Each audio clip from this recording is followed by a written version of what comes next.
Hello, everyone, and welcome into Coach Craig's Sports. This is the CFL DFS week number 4 picks live stream. So, I had a few different people ask in the USFL videos if I would consider doing some CFL content. So, what I did, I made a spreadsheet for the past 3 weeks, going through target shares and all that good stuff too. Going forward, probably will be doing a recap of the previous week. But since this is the very first week, kind of want to keep this video short, simple, sweet. There's a 3-game main slate for CFL. There is a game on Friday, Saturday, and Monday this week. I'm going to go through kind of my sheet like I do for XFL and USFL, kind of go down, talk about the different players on the different teams, the price tags, whether I play them in GPP cash format or GPP to pay down option, maybe potential cash game filler, anything else like that. And then probably go over to DraftKings and talk about like what I would do in terms of stacks, whether or not I'll be overweight or underweight to the field, which is a little bit tricky to figure out at this point in time since there's not really too much CFL DFS content out there. There's not it's very, very difficult to find like snap counts or anything else like that. Although PFF is doing grading, but they don't have snap counts available to the regular PFF user. So unless you're one of the teams and you're sharing that, kind of difficult to find. If anybody knows any resources of how to get that, be sure to let me know down in the comments, and definitely would appreciate that very much.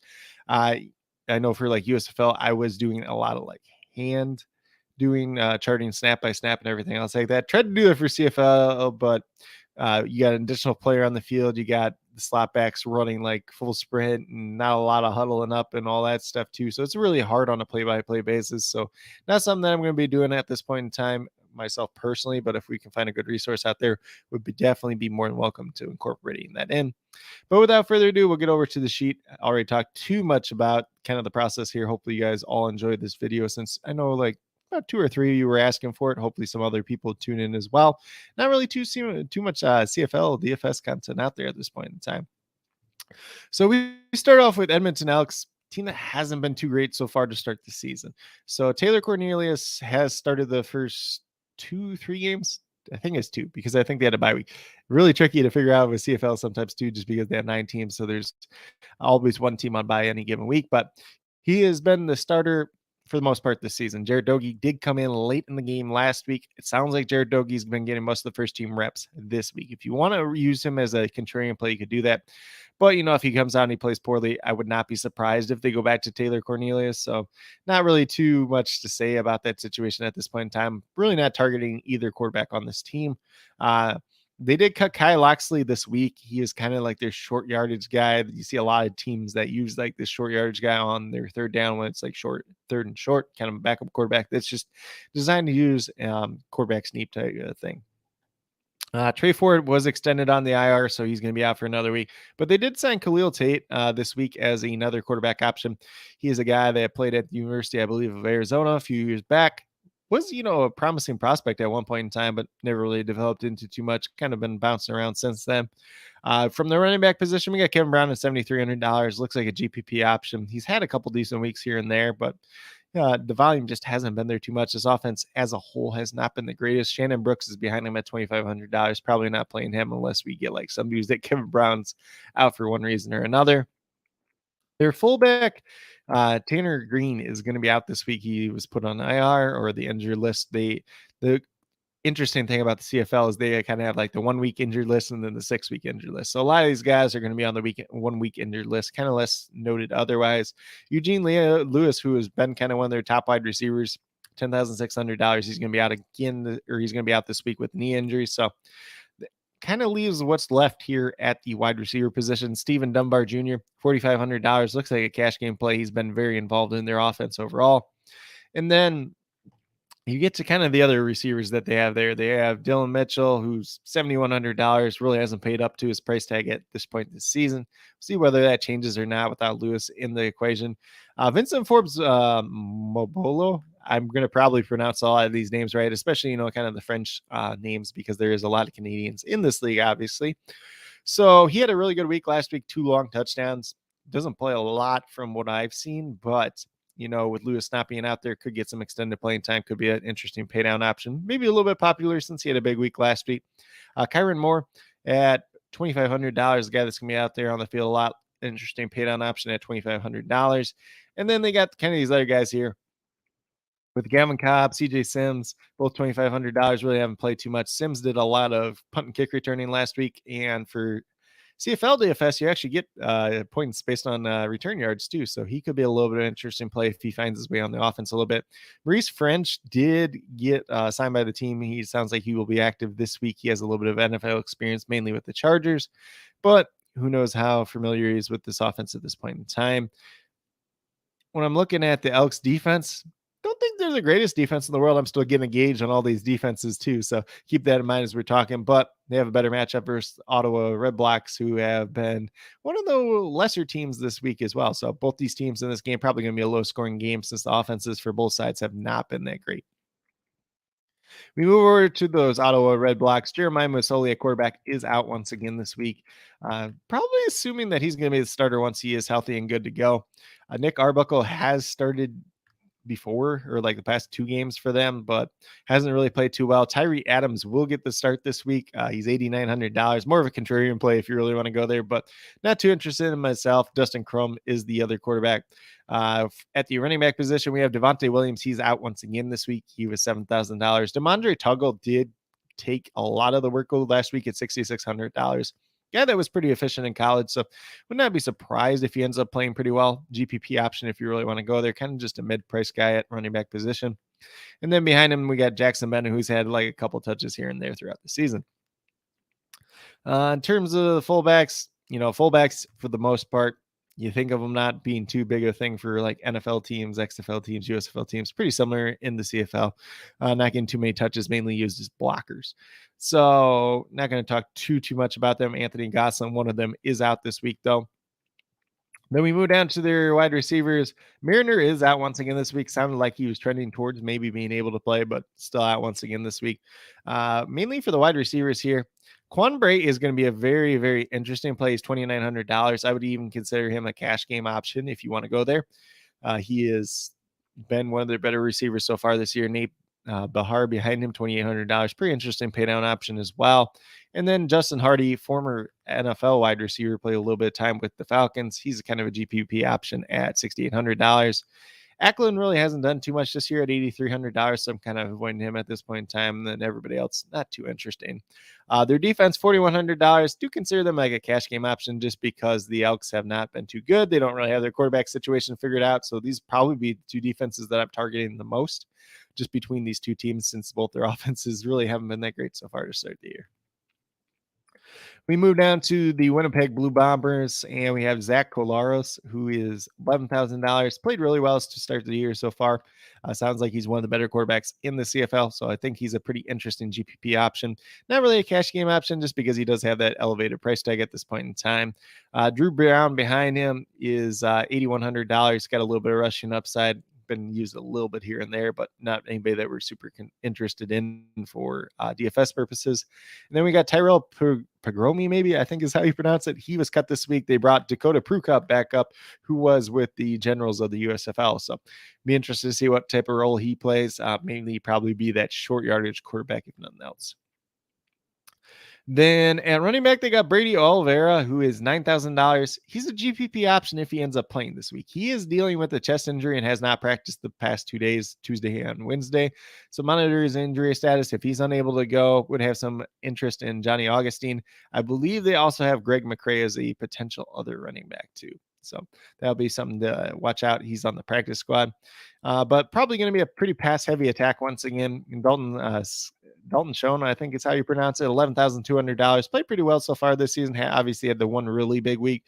GPP option if you want to go there, but stacking him and Collaros together are going to cost you almost half your budget at that. When you look at the receivers, I think Rasheed Bailey's pretty interesting at $6,000. Been a little bit involved in the run game too, some like jet sweeps and stuff like that. If Oliveira doesn't play, he could get a couple extra opportunities in that regard. Dominski and Drew Wolterzelski, I'm probably not pronouncing half these names right. They could be interesting too if you kind of want to mix and match them in. Dominski is just a little bit more expensive than I like to play. Grant's been used as the returner, so you got a little bit of return yards there at $3,400, but that's kind of mixing and matching some of these guys just in general. Blue Bombers, they're going against Montreal Alouettes, who seem like a pretty decent offense too. Not sure about this Blue Bombers defense at this point in time, even though they have put up pretty good scores in recent weeks. $4,400. Maybe like if you're building multiple lineups, maybe throw them in there here and there, but not anything that I'm super interested in. We move down to those Montreal Alouettes. Probably I can't talk, but so we have Cody Fajardo, quarterback, probably mispronouncing his name as well, but $9,300 seems like a really good cash game option. He was the highest graded quarterback in week number 3 according to PFF. Had some pretty good starts to the season. He's one of the quarterbacks that pretty much has his job on lockdown, so not any concern there. Um, Very veteran quarterback of the CFL. Like the upside that he does present, even though they have quite a few injuries to their wide receivers. So a lot of guys have really stood out in recent weeks for them. Move down to running back. We've really got William Stanback here. He's $8,100. If you want to roll him at GPP, you can, but I'm not super interested in doing that. Behind him, we got Jayshon Antwi, probably mispronouncing that one too as well. $2,500, not too interesting. They got a lot of fullbacks on their roster, so not too much to write home about from those guys. Mainly when we look at the receiver position, we got Julian Grant at $8,000, could be a GPP option. And then Austin Mack, who is $4,300, former Ohio State wide receiver, bounced around a little bit on practice squads in the NFL. Cash game options played really well so far this year, $4,300. Going to be very interesting there. If you wanted to take a shot on like a Cole Specker or Chanley Worthy or like a Jake Hardy, maybe you take a shot there, but that's kind of be a little bit more contrarian than I want to get this week.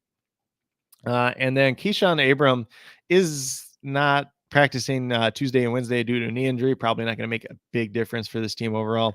Alouettes on defense, not really interested in their defense this week. Going against Winnipeg, one of the better offenses in the league. So don't really have too much concern or too much interest in them just in general. We're going to move down to the BC Lions. So we got Vernon Adams Jr. here. At quarterback, he is $10,700. GPP option, maybe a potential cash game option if you don't want to play Cody Fajardo. So, guy that has a little bit of rushing upside, pretty good as a passer so far this season. Dominic Davis is behind him. He has had a couple carries here and there, but nothing too crazy at this point in time.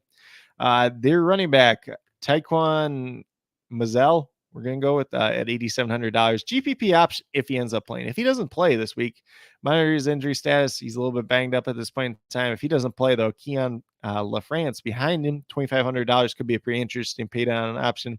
And then they did sign Sean Sivers out of Indiana this week as well. So be really interesting to see what they do in that situation. Maybe they throw the ball just a little bit more as well. Dominic Rhines is another guy to monitor his injury situation. I believe he's been dealing with a foot injury, which is kind of like one of the worst injuries to deal with if you're a wide receiver. $10,700, had really good production before he got hurt. So could be very interesting if he plays. Probably suppressed ownership since he's been banged up, though. Lucky Whitehead at $9,700. Interesting GPP option. He did miss, I believe, week 2 with a injury. And then we got Alexander Hollins, who's been really solid for them throughout the year so far. GPP option, potential cash game play option at $7,000 as well, just with the production that he's had so far this season. And then if you're kind of looking at the rest of the receivers, maybe Justin McGinnis as a potential pay down option at $3,800. Probably more so if Rhymes does not end up playing this week. In terms of their defense, $4,500 GPP if you want to use them against Toronto. Chad Kelly's the quarterback, but they've had some turnovers, so far in the 2 weeks that they have played. On the opposite side of that game, we have the Toronto Argonauts. So we have Chad Kelly. He's $10,000, kind of a GPP option at this point in time. A guy that can throw the ball, can run the ball a little bit. He does have some decent upside from touchdown equity, but at the same time, has been a little bit turnover prone to start the season. And then at running back, we have AJ Alouette, who is $8,600. Had a really strong game last week with 3 touchdowns. Consider him a GPP option. They seem like a team that is more willing to run the ball than some of these other teams in the CFL, so it should be pretty interesting there. Andrew Harris, Daniel Odaboya behind him. They've had a little bit of touches here and there. Javon Leake, another guy to monitor injury status, but mainly been used as a returner at this point in time. Moving down to the wide receivers, we got Curly Gittins Jr. was pretty productive before he got injured, so we'll see if he plays this week or not. Obviously, this is the Monday night game, so we don't really have injury reports at this point in time. If there's like any major changes throughout the week, I will try to list that down on the comments of this video as well. But if he plays, he could be interesting. If not, opens up the door for some other guys. Cam Phillips, had some deep targets last week, could be a GPP option at $5,800. Obviously was really good in the XFL back in 2020. DeMonte Coxey had the big week number 2, $4,200 pay down option, but didn't do too much in week 3. David under the third, I believe it is. He had a good week in week number 3, so we'll see how he is. Kind of pay down option there too. And then Brissett had 8 targets in week 3, so could be an interesting pay down option as well. Then they have BJ Bird at $2,500, who recently rejoined the team last week, but did get a little bit of playing time. Their defense very much in play as a potential GPP option, although BC's played pretty well to start the season. So that's kind of where we're at from the terms of the sheet. We'll move over to DraftKings real quick and kind of talk about where I'm at there, probably overweight and underweight to the field and all that good stuff. So I'm going to share that screen here real quickly. Just got a random contest brought up at this point in time. And this is a single game contest, so I need to go back. So I do apologize for that. Didn't realize that one was only a single game contest at this point in time. So just waiting for this to load. But, should be a pretty interesting week. Good week to get started, especially, if you're brand new to this. Like, I pretty much am, besides last week. People started asking about it. And so I kind of dug in deep to all the stats and all that good stuff. I entered the single game contest just for last week between the Toronto Argonauts and Elements and Elks. 3 of the 4 lineups that I did build for that did end up being pretty good. So definitely do like that. So let's see. We don't want Showdown. We just want the 3 game slate. There we go. So let me get this brought up here. I'm just going to wait for all this to load. But like I said, pretty straightforward this week, I feel like, at this point in time. There's some pretty good values that are potentially out there. So, for the most part at quarterback, I'm going to be playing a lot of Cody Fajardo. I'm going to be playing a little bit of Zach Collaros. I'm going to be playing a little bit of Vernon Adams Jr. And then maybe a little bit of Chad Kelly here and there. But that's pretty much where I'm going to be at for quarterback this week. Not really getting into Cornelius or Jared Doege. Not really getting into Tyree Adams, who's starting for Ottawa. Probably avoiding those offenses for the most part. Like I said, Brady Oliveira, if he plays, he's pretty interesting. But, with that chest injury, we just don't know if he's going to play. Obviously, could open up the doors for some other opportunities there as well. And then Mazel behind here, we're just waiting on that injury report. Hopefully, we get some news since he's been pretty good. So let's see. We have William over here. William, definitely appreciate you checking out. And he said, yes, I'm happy that you're doing this content. So definitely do appreciate that support. I think you were one of the people that asked for it, and a couple others here and there just asking about CFL in general. But I will be doing all of the data that I built so far for the first 3 weeks. I'll post the links down below and have that all free this week for the first week. Then everything will also be up on Patreon after that point. But if you guys do have any questions, feel free to ask. I'll try to dig you deep into it and try to answer them as best as possible. Have some interest in AJ Elliott, maybe a little bit over the field on him this week. Probably not getting to too much William Stanback, a little bit of Kevin Brown here and there, a little bit of Tuggle. Augustine and who is it? LaFrance way down there. Those are the 2 pay down options, probably getting some exposure to this week, especially as we get more injury news coming out throughout the week. That could definitely change though. Dalton Scone, not sure how you pronounce his name off the top of my head anymore. Played at Kansas State a while back.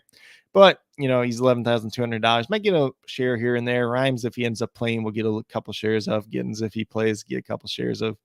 I need to look into which one of those had the foot injury. Whichever one had the foot injury, not going to play this week.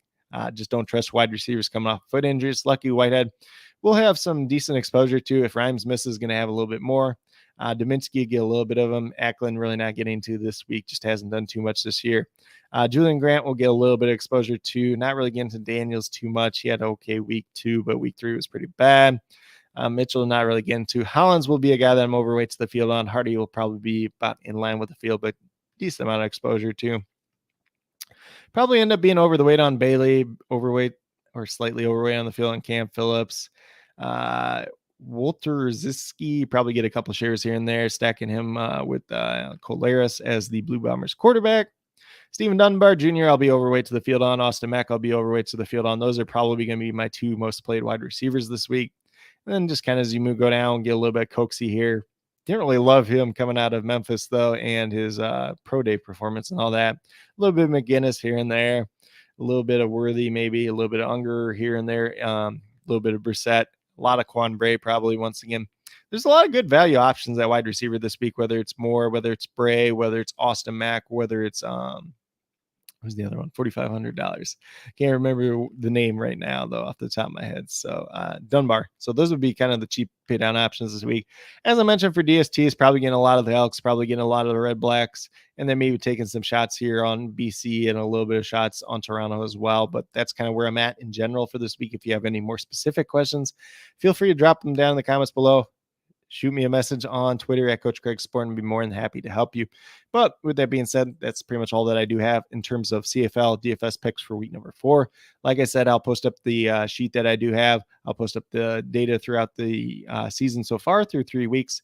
That will be 100% free this week. We'll have the listed in the comments down below. If you do appreciate taking the effort and all the everything else to do this, definitely would appreciate a like on the video. Subscribe to the channel if you haven't already done so. Definitely means a lot to me. Helps to build the community that we're trying to build here at Coach Craig Sports, which is one that's truly for you, the viewers, helping you with your DFS. Right now we got MLB DFS, we got CFL DFS now, just starting for week number 4, and then USFL DFS for the championship game. That video will be coming out tomorrow, so definitely be sure to check all that out if that's anything you're interested in. But with that being said, that's pretty much what I do have at this point in time. Definitely appreciate each and every one of you checking out this video for the very first time. If you have any more ideas or anything you'd like to see for CFL DFS, be sure to leave it down in the comments below, and I'll try to incorporate it in future weeks as well. But with that being said, that's really all that I do have. Do appreciate each and every one of you checking it out. Hopefully each and every one of you have a great rest of your day and some pretty good luck in CFL DFS for this weekend.